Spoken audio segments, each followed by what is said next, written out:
Now, the way my next guest sees it, Santa may want to stock up on some armor. Christian Thwaites, he runs about $19 billion as the president and CEO of Sentinel Investments, says he sees quiet days into the new year and then, watch out, right, Christian? You say there could be something happening in 2010.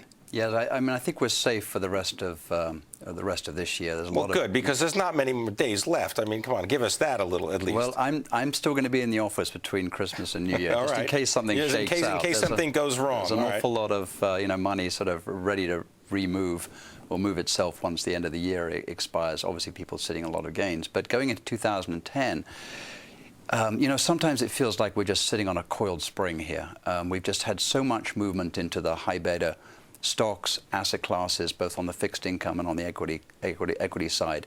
And we've just had this strange divergence, not only at the market level of the S&P being very strong and the VIX really weak, but a lot of implied volatility in subsectors, very, very sort of underplayed from what we normally expect it to be. And we think some of that trade might just let loose in the 2010 and be some corrections and surprises. So do you think that people are hedging their bets dramatically?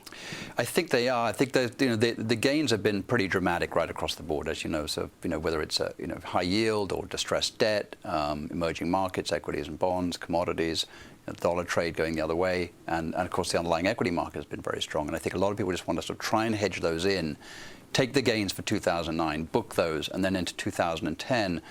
I think a lot of bets might be off and trying to sort of seek new opportunities elsewhere. All right. Well, what about the bond market? Let's start there. I mean, last time you were here, you were talking pretty favorably about treasuries, at least on the short end of the curve.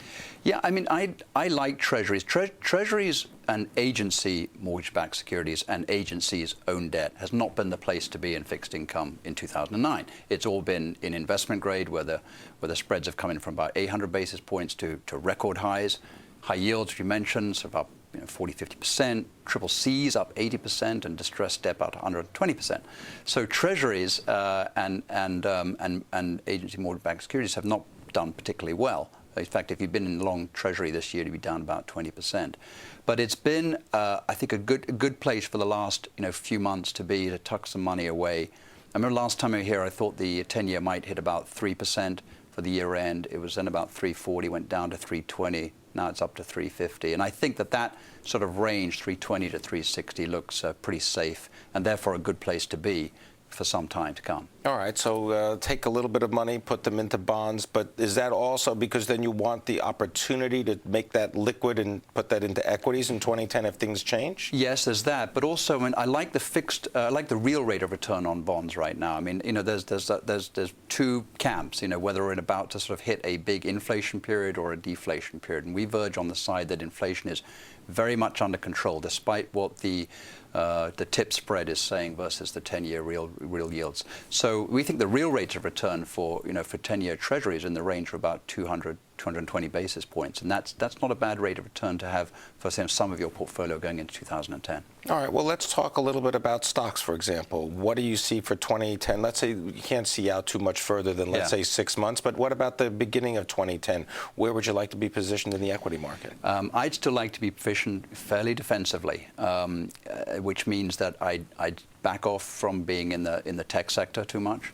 I'd certainly back off on the consumer discretionary. I think all the signals, whether from Black Friday on, will be very mixed, very difficult to tell. And I think if there are any surprises, they'll soon be sort of whittled away. So I'd be defensive. I think one area which has underperformed in 2009, which could look good for 2010, is healthcare, primarily because the regulatory overhang looks like it's beginning to diminish. But you like the staples? And let's say, for example, in healthcare and in consumer goods, you like staples? For example, I know that last time you were here, you were talking about Becton Dickinson. Yes, I like a company like Becton Dickinson. We tend to look for companies with long order books. I'm going to sound like a broken record here, but companies with strong balance sheets, low debt to equity, dividend payers, increasing dividend payers, and high coverage. So that kind of leads you more down to stocks rather than sectors. And I think 2010 is going to be very much a stock picker's market, and that's the kind of the way to position your portfolio. Okay, but with a company like a Becton Dickinson, you like it because it's low-end supplies. It's the kind of thing that hospitals and doctors need on a regular basis. Yeah, I like them because well, they're extremely well managed, and since 1962, $1,000 in their stock would be worth about $500,000 today. They've just got a long-term track record of increasing dividends, but they're at the low end of the hospital supply chain, needles, diagnostic equipment, and actually they did quite well out of healthcare reform because the needle exchange program has been put into part of the healthcare reform, right, and that helps them. Right.